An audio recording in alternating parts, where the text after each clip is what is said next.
What's going on, everybody? So we're going to be talking about the Hisense H9G today, and smack like on this video because I'm going to be getting to the point literally right out the gate. All right. So if you want a TV that has awesome audio, Dolby Atmos for under $1,000, this is going to be your TV.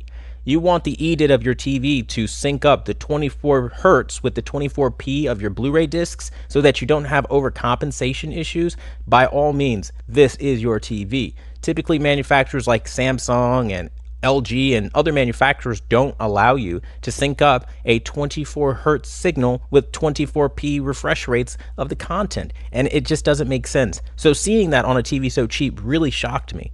If you want a TV that has separate presets for HDR10 and Dolby Vision that don't interfere with your SDR settings, which would require you to always dial in those settings separately every time you want to watch HDR, like on Samsung or like Sony TVs, like that's going to be a real big problem for some people. If you don't like that, this is going to be a TV for you. If you want accurate skin quality and color and the ability to dial in right down to the flesh tones in a color management system, this is your TV. If you want fluid motion with motion processing so smooth it makes everything look like 60 FPS, this is your TV. If you want clarity that's so tack sharp that like literally you're asking yourself, how is this being done for under $1,000? This is your TV. I mean, at every point I look at, this TV impresses me. The uniformity is good, building from last year's complaints. So there was no more yellow screen, no more yellow tinting, no more vignetting dark corners.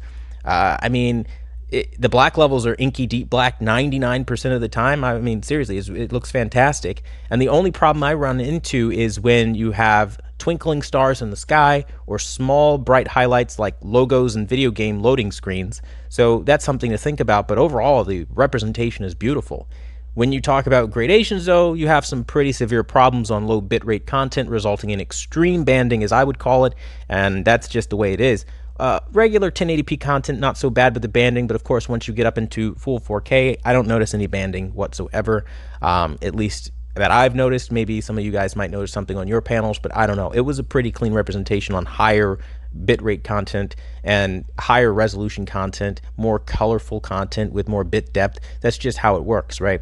Now, either way you look at it, this is a budget TV though, so the processing is not on the same level as something like Samsung or Sony, so don't expect three-dimensional draw. Don't expect it to really enchant you, right? That's not what this TV is going to do, and I have run into jagged edges on some things, right? So there are like 480p and 720 content pieces that can look a little over-sharpened from some perspectives, depending on what it is, though others that will look absolutely fine. So it really just depends on what you watch.